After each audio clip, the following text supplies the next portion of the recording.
Um, dois, um, dois. Meus irmãos, boa noite. Nesse inverno de dezembro, que bom que você veio, que bom que nós podemos ter esse privilégio que é nos reunirmos como igreja para louvar o nosso Deus, amém? Meus irmãos, esse é o segundo domingo do Advento, Nós falamos um pouco na semana passada, são 4 domingos que antecedem o Natal, e como vimos, o Advento é esse tempo de espera, de expectativa pela chegada do Rei, amém? Então, nessas semanas nós vamos falar um pouco sobre o Advento. As crianças passaram para o tempo delas também, de cultinho? Estão indo? Meus irmãos, nessa semana, eu não sei se vocês chegaram a andar pela cidade, mas passando por algumas praças, o Mateus olhava para as luzes e ficava encantado. Ele olhava para aquela dimensão de luzes e dizia: "Uau, que lindos são essas luzes, papai!" E então, obrigado, Vanessa.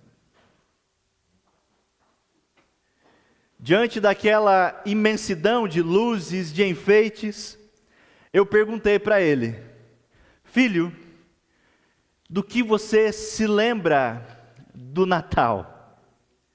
E ele rapidamente me respondeu: "Do Papai Noel, papai."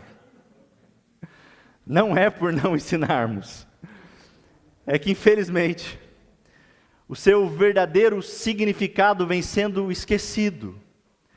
Para a maioria da sociedade, o Natal se tornou algo superficial, secular, pois em nada aponta para Cristo.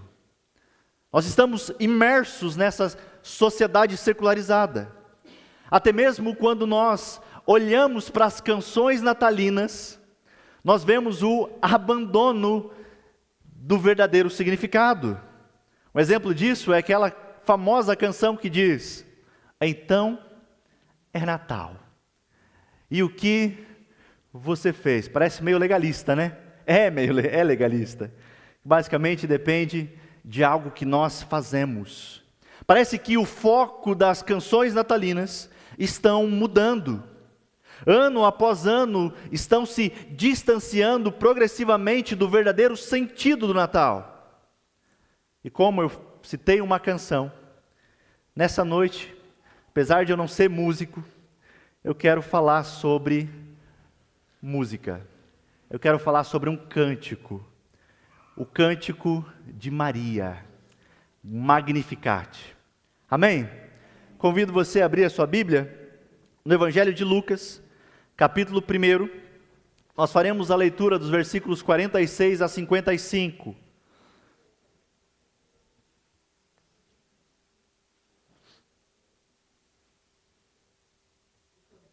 Lucas 1, a partir dos versos 46 a 55.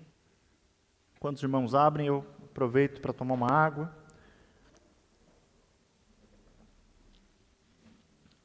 Evangelho de Lucas, capítulo 1. Os irmãos encontraram? Sim, está escrito: "Maria respondeu: Minha alma exalta ao Senhor. Como meu espírito se alegra em Deus, meu Salvador.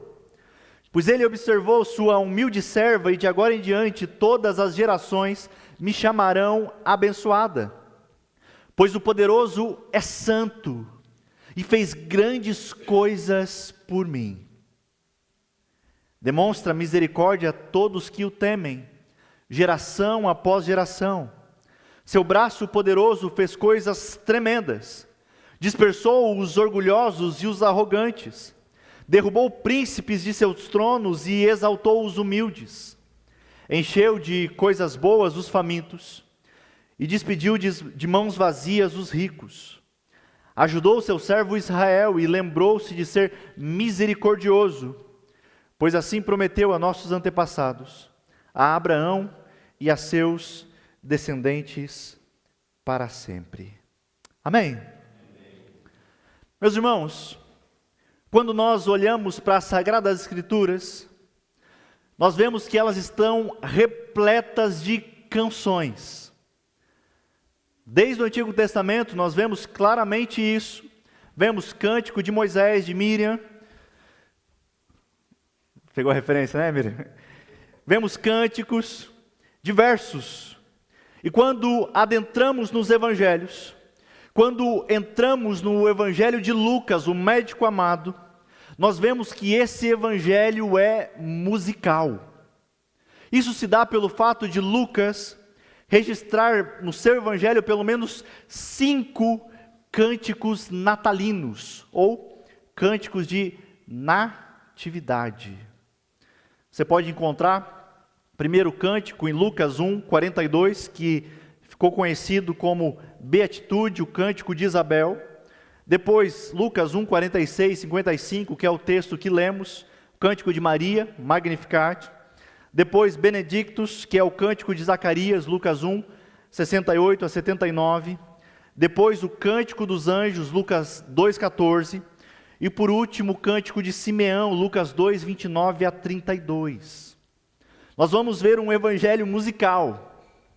Estudiosos do evangelho de Lucas consideram esses poemas musicais registrados por Lucas como sendo os últimos hinos hebraicos e os primeiros hinos cristãos. Estão passando por uma transição. Mas antes de nós vermos essa canção, nós precisamos lembrar do seu contexto. Precisamos voltar alguns dias antes. No começo do Evangelho de Lucas, o texto que o nosso irmão Douglas leu, nós vemos que Maria fica preocupada ao receber a notícia de que seria mãe do Salvador do mundo. E por isso ela questiona o anjo: ei, como será isso? E mesmo diante dessa preocupação, ela creu na palavra do Senhor. E por isso ela disse ao anjo: eu sou serva de Deus, portanto que se cumpra em mim de acordo com a sua palavra. Uma coisa que fica muito clara nesse texto é que Maria creu no Senhor. Maria creu que Deus estava cumprindo na história aquilo que Ele havia prometido desde o Antigo Testamento, de que Ele enviaria o Salvador do mundo. Nós vemos essa promessa desde Gênesis. Nós temos o Evangelho já em Gênesis 3,15, onde é prometido um descendente.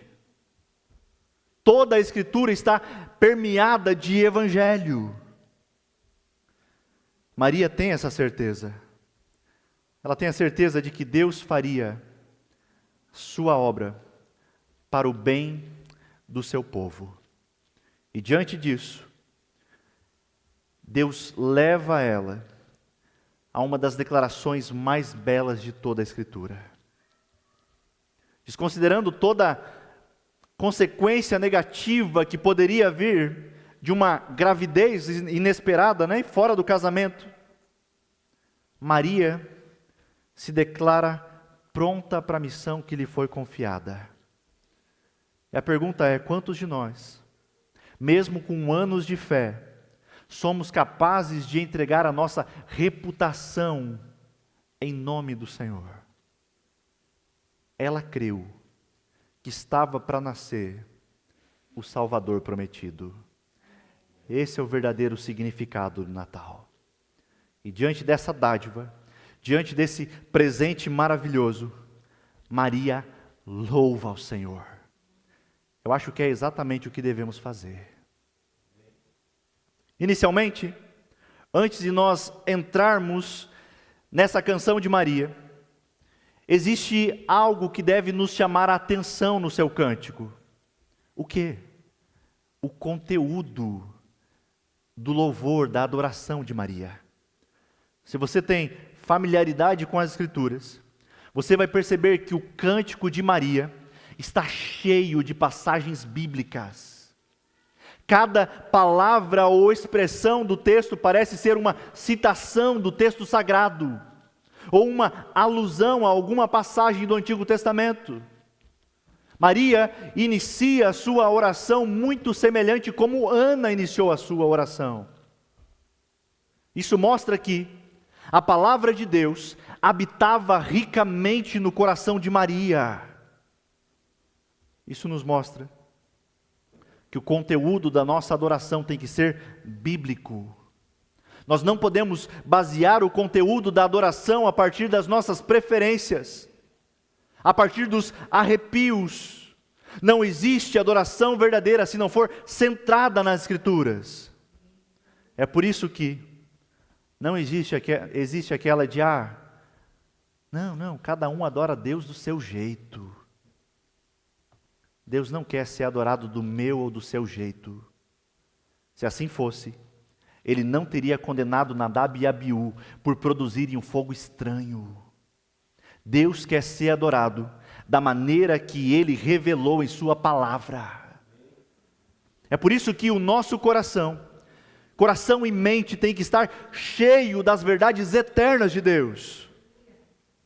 Sabendo então que o conteúdo da adoração de Maria é algo ricamente bíblico, então agora nós vamos aprender com essa serva de Deus. Em primeiro lugar, nós podemos ver que Maria inicia a canção engrandecendo o Senhor. Veja comigo os versículos 46 e 47. E Maria respondeu: minha alma exalta o Senhor, como o meu espírito se alegra em Deus, meu Salvador. Perceba que Maria não está falando de duas ações distintas que acontecem em duas partes diferentes do seu ser, como alma e espírito. Como assim? Se está escrito ali alma e espírito, né? Devemos lembrar que nós estamos diante de uma música. Nós temos aqui um paralelismo poético. Alma e espírito, engrandecer e se alegrar, aponta para a mesma ação que ocorre no interior de Maria. Portanto, nesse texto aqui, nós não devemos fazer diferença entre alma e espírito. Está apontando para uma realidade. Lembra que, pelo menos o hebraísmo, ele procura muito utilizar essas questões de paralelismo, de repetições, para dar ênfase em algo, mas apontando para uma mesma ação. É isso que Maria está fazendo aqui. Tudo que Maria mais deseja é exaltar ao Senhor. Maria está dizendo: eu engrandeço ao Senhor e me alegro nele. Será que você pode dizer a mesma coisa? Mas talvez você pergunte: ok, mas qual é o motivo da adoração de Maria? Será que eu também tenho motivos para adorar? Por que Maria está engrandecendo ao Senhor? Nós vemos que ela faz isso destacando a soberana intervenção de Deus na história. Versículos 47, a parte B, e versículo 48. Como meu espírito se alegra em Deus, meu Salvador, pois Ele observou sua humilde serva, e de agora em diante todas as gerações me chamarão abençoada. Eu não sei se você percebeu, mas é aqui onde começa a alegria de todo cristão. É por isso que Maria quer engrandecer ao Senhor, porque Deus está agindo na história para salvá-la. Nosso Deus não é um Deus impessoal. Nosso Deus não é um Deus que não se importa, mas Ele é um Deus que intervém na história. Ele é um Deus que muda a nossa história. Maria entende isso. Mas como foi que ela percebeu? Como foi que ela ficou sabendo? Maria diz que Deus a observou. Deus prestou atenção nela. É o que ela diz: pois Ele observou sua humilde serva. Deus atentou para a humildade de Maria. Mas é importante nos atentarmos aqui a um detalhe. A humildade nesse texto não é virtude. Percebam isso. Os católicos vão utilizar esse texto para dizer que Deus viu algo em Maria e por isso a escolheu para ser mãe do Salvador. Mas o texto em grego aqui, a palavra que é utilizada para humildade aqui, é muito claro. Não tem a ver com virtude. O que Maria está dizendo tem a ver com inferioridade. É como se ela está dizendo assim: eu sou pobre, insignificante aos olhos dos homens, desconhecida da maioria das pessoas. Ainda assim, por graça apenas, Deus resolveu prestar atenção em mim. É como se ela estivesse dizendo: eu não sou nada e nada tinha a oferecer, mas Deus graciosamente me amou. Por isso ela termina a primeira estrofe da sua canção, na parte B do versículo 48, dizendo: e de agora em diante, todas as gerações me chamarão abençoada, ou bem-aventurada. Meus irmãos, Maria não será lembrada porque é a rainha do céu ou porque é a salvadora do mundo. Em suas palavras, Maria será lembrada porque Deus, por graça, a amou e a resolveu salvá-la. É por isso que ela será lembrada. E ela reconhece a sua necessidade de salvação. Perceba. Se tivesse suficiência nela, ela jamais olharia, exclamaria, agradeceria ao Senhor e diria: meu Salvador. Quem é que clama por salvação? Quem não pode salvar a si mesmo. Maria reconhece que o sentido da vida está em exaltar, glorificar a Deus e se alegrar nele. Ela reconhece também que agora todas as gerações a considerarão bem-aventurada, porque diz ela, porque o poderoso fez grandes coisas por mim. Meus irmãos, Maria não é honrada quando a adoramos, mas Maria é honrada quando com ela nós exaltamos ao Deus que nos salvou. Essa é a verdade gloriosa que deve aquecer o nosso coração. Não está em Maria, não está em qualquer outro nome, está em Deus veio até nós. Deus enviou o seu Filho para resolver a bagunça dos nossos pecados. E essa verdade deve alegrar o nosso coração quando lembramos da nossa real condição diante de Deus. Assim como Maria, eu nada tinha e nada sou, mas Deus graciosamente me amou.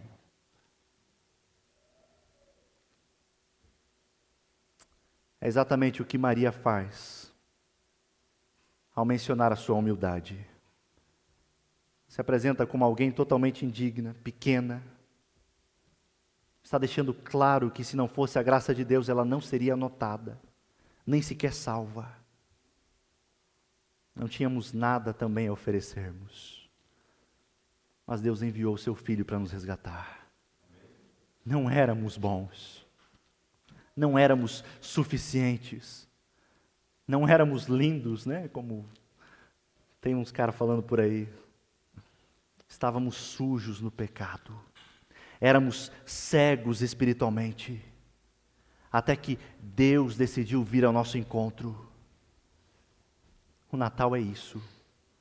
Deus veio até nós. Deus entrou na nossa história. Maria sabe disso. E a sua reação não poderia ser outra, a não ser adoração. pois ela sabe que Deus a abençoou muito além das suas expectativas. A realidade dos nossos dias é que muitos crentes adoram a Deus, ou dizem adorar a Deus, apenas porque querem ter mais. E quase nunca estão adorando porque se lembram do que já receberam, de que já tem tudo em Cristo Jesus. Mas não é dessa maneira que adoramos a Deus. Não pode ser. Nós o adoramos por quem Ele é. E também por aquilo que Ele já nos abençoou, como escreve o apóstolo Paulo, com toda a sorte de bênçãos espirituais. Você já é abençoado, meu irmão. Em segundo lugar, nós podemos cantar com Maria, que o nosso Deus é aquele que é soberano, mas também aquele que é misericordioso.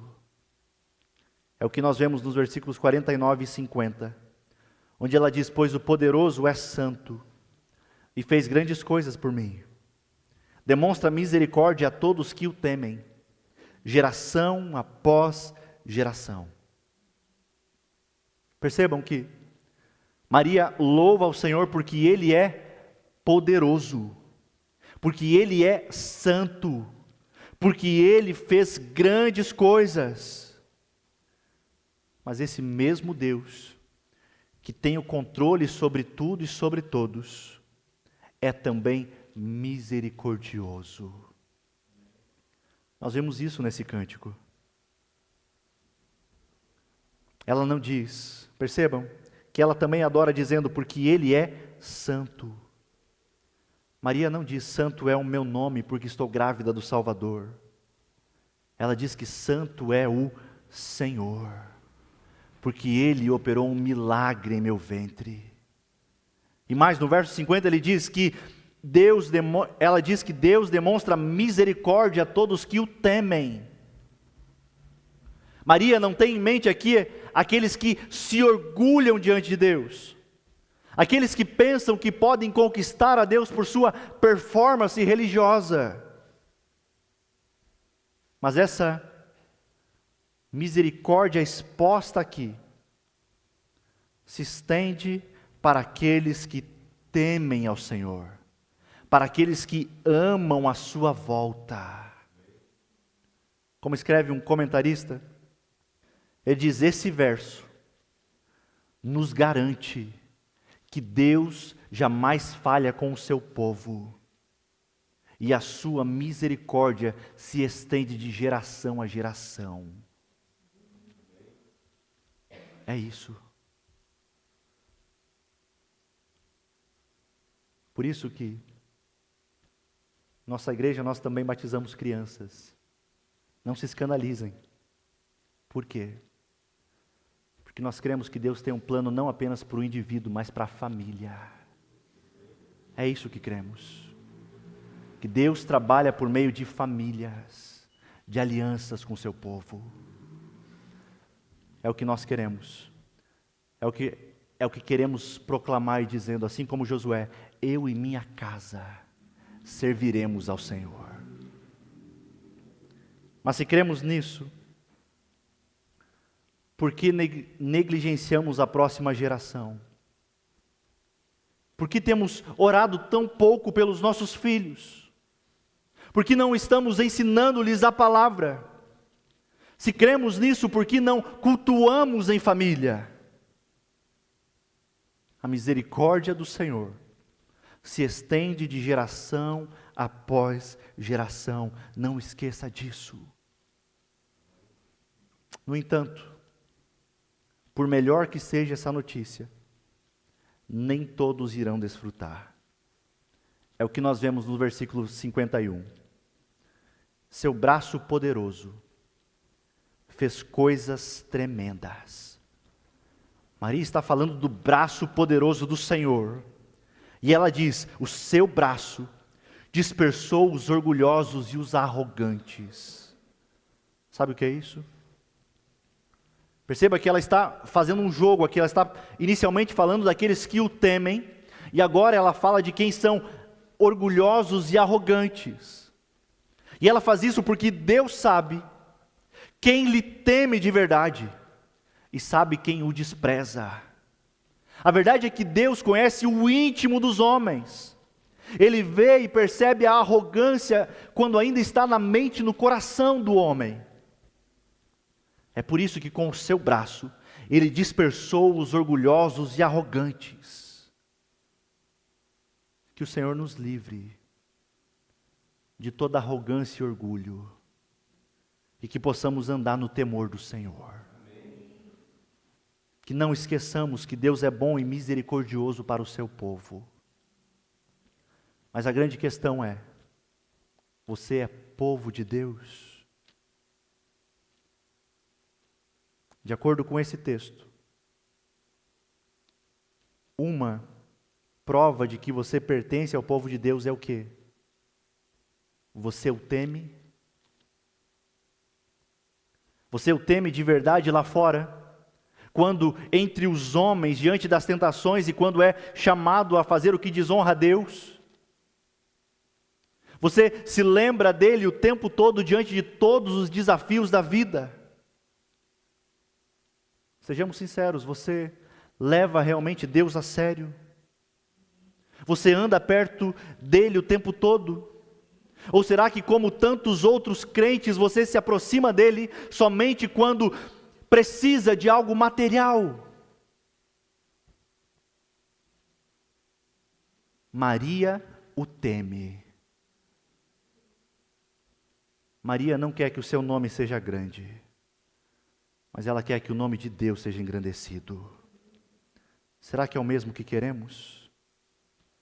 Ou será que ao sairmos daqui, ao começar a semana, iremos querer fazer o nosso nome conhecido, vivendo apenas para nós mesmos e somente pelos nossos próprios interesses?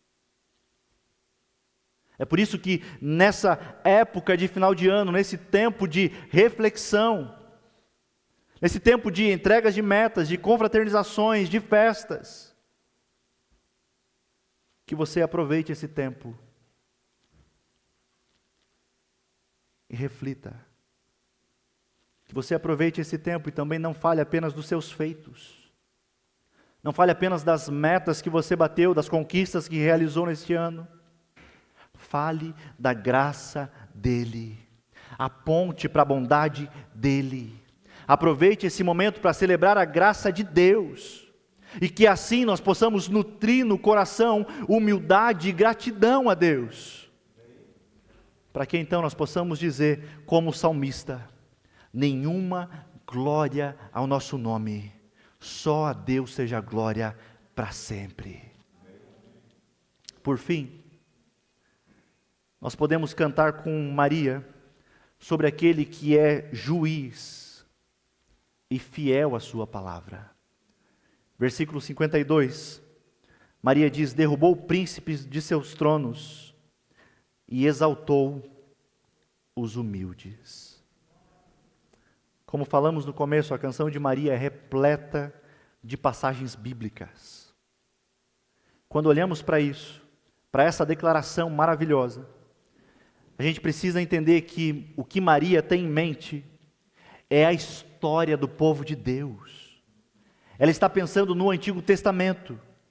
Sem dúvidas, ela ouviu inúmeras vezes sobre as derrotas de homens que se apresentavam como invencíveis. Diversos homens. Golias, Nabucodonosor, próprio Faraó. O que Deus fez com eles?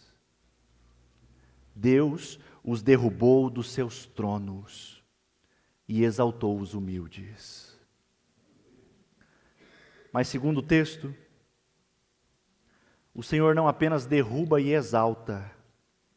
No verso 53, Maria diz: e encheu de coisas boas os famintos, e despediu de mãos vazias os ricos. É a mesma ideia anterior. Deus derruba os governantes e exalta os humildes. E Deus julga os ricos arrogantes, que pensam não ter necessidade de coisa alguma. E nos versos finais da sua canção, versos 54 e 55, o texto diz que Deus ajudou o seu servo Israel, lembrando-se da sua misericórdia para com Abraão e os seus descendentes. Mas perceba que tem uma palavrinha que encerra esse versículo que faz toda a diferença. Qual é a palavrinha? Qual é a misericórdia para com Abraão e seus descendentes? Será que tem prazo de validade?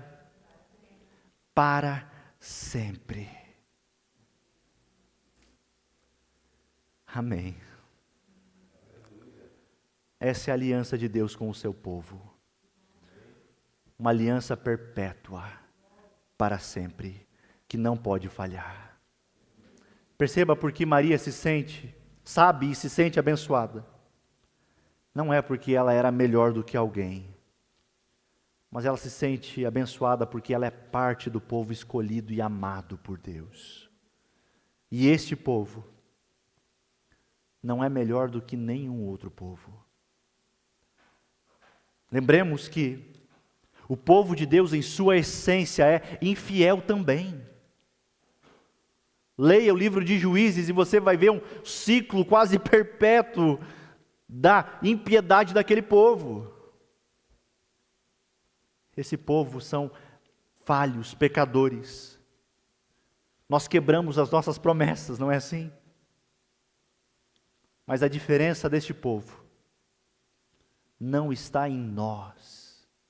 A diferença está na fidelidade de Deus, na aliança que Ele mesmo fez. Porque apesar da nossa infidelidade, Ele permanece fiel. Mesmo que em alguns momentos nós pensemos, não, Ele se esqueceu. Maria diz, Ele nunca se esquece. Ele se lembra da aliança que fez com Abraão e com todos os filhos de Abraão pela fé.